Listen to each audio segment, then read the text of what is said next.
Dear Lord, please bless Paige's Jesus journey today, Lord. Thank you that she's in our group. In your name, amen. Okay.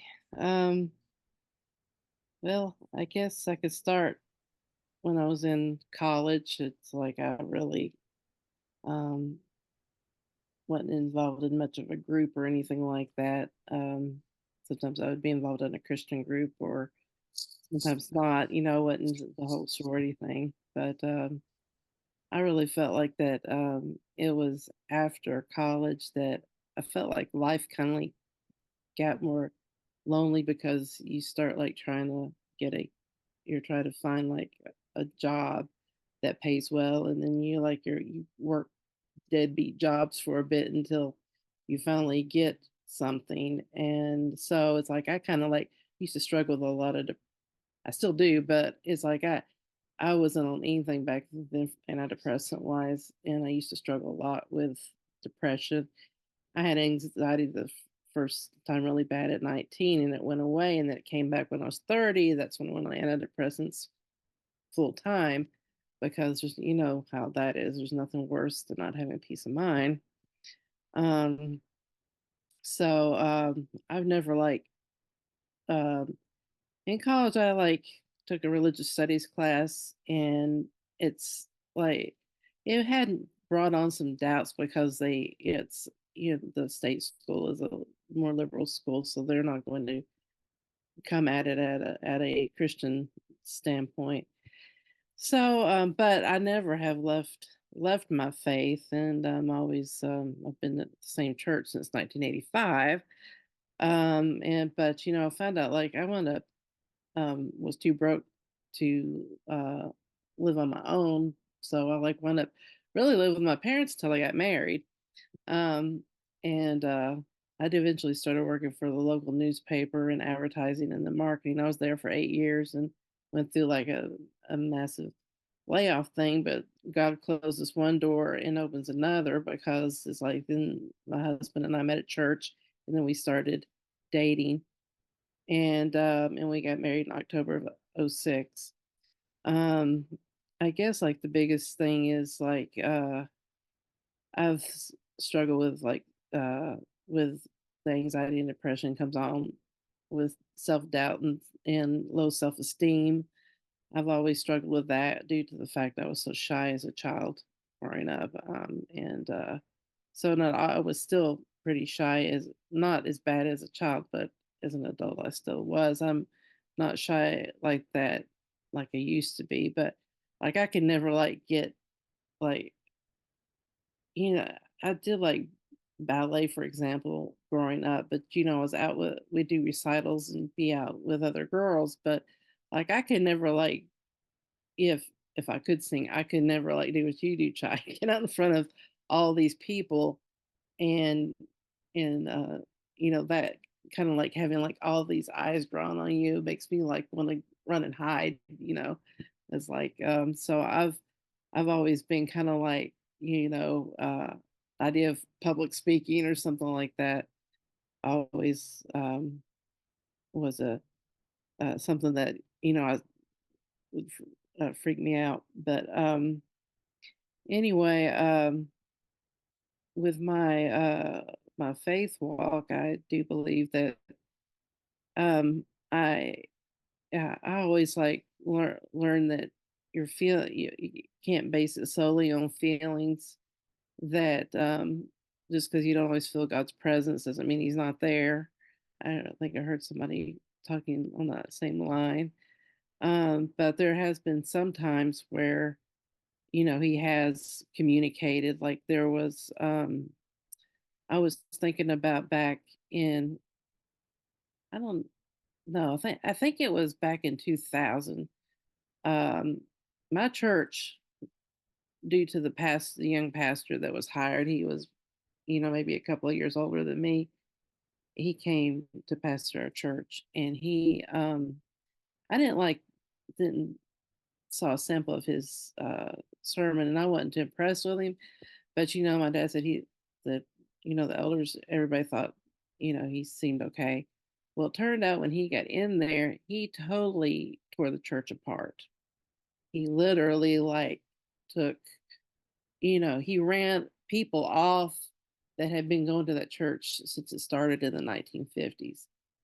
And so it just kind of like, here we had been going to this, my family been going to this church for so long. And because my grandmother went there, my mother always is a big mama's girl, goes where her mother goes. So, but that was like a really hard time. That was back when, there was an upheaval in the between the presidential thing at the time, but that wasn't like the biggest. That was upsetting to see all that being crazy, but it was like also us visiting churches, and we weren't finding any church that was really making us enough to leave our church. We go to a non-denominational Christian church, and I remember like it was like on a cold winter day we had visited this one church, and we were heading back home together in the car. And I remember that God literally spoke to me, not verbally, but how he communicates. And he said, everything's going to be okay. And then when he said that, it relieved my anxiety over everything. And it turned out that in the end, when the people this preacher ran off were the ones that did the most tithing to the church. I mean, just some real sweet, kind people that are now with the Lord. A man named Charlie Hathaway is one example of just a sweet, tender-hearted man. He lived to be in his 90s. I mean, he was like one that he ran off. But when he left when the money dried up, and it was really strange because his when they moved, he and his wife moved here. It's like his father, his parents, and his sister and her husband all followed. And then when he moved, tried to start a church in New Orleans, they all followed him down there, which thought that was kind of not a typical thing. So it almost had like he kind of a cultish attitude, I think. But after he had gone, it's like all the elders reached out, including to us, came visiting each of us, and were talking to my family, and we all went back, started going back to Woodlawn, and the healing began for the whole congregation. So when Charles Beckett was interviewed, they allowed everybody had a time to, oh gosh, had a time to ask Charles questions, or if they had any concerns. So they wound up like choosing Charles, and now he's retired, and then Dwayne is he's about my age. He's the current pastor, and he's a really good guy. But so God didn't want us to, I think, go to another church because he was going to heal this our church, and that is what he did. But so there's examples like that, and also examples like when um there's been a couple of times right before it's been a maybe 10 years ago or something, but I was about to uh, nod off to sleep, and literally I felt this overwhelming urge of joy. And this joy just like it was almost so over the top, and nothing environmentally caused it, that it was so much joy that I almost couldn't stand it, you know? And I'm thinking like the Lord must be showing this to me because I don't know what else it is, because it's not typical of me to feel a joy that is so grand that it's not that I saw anything special or anything like that. But I experienced that a couple of times. And then I watched that episode of one of the Chosen, when he went out to Mary Magdalene and telling her that she was his. And he literally, through that program, communicated to me, told me I'm his. And just, you know how he communicates. It's hard to explain because it's not verbal, but it's like enforced to you. So, but I still like, since I've been pre menopausal, I've kind of like struggled through like going through bouts of self-hatred, which, I've always had low self-esteem, but not to that point. But I do feel like God's taking care of it because it usually happens during the PMS time and it's not been as bad. So that is something that I feel that I'm, you know, getting better at though. But my husband will listen to me. 10 minutes is up. Husband, he'll he'll listen to me and everything, but he knows what it is, and then I get past it, and then I start feeling better. So I know it's all hormonal, but I think it's a way the enemy's trying to attack. Um, I mean, you know how, as you all were talking, he will try to tell you things to make you feel. I mean, one time I wrote with like, I don't know, with a pen or something on my forehead. I said, I hate myself. So it's just like, and this has been several years ago, but it's just like so I know that that was, come to realize that that was really the enemy trying to bring me down and pull me down. But I do feel like the Lord just has really been working on me. And I think going through my BSF, and plus, I think I've been there about 10 years.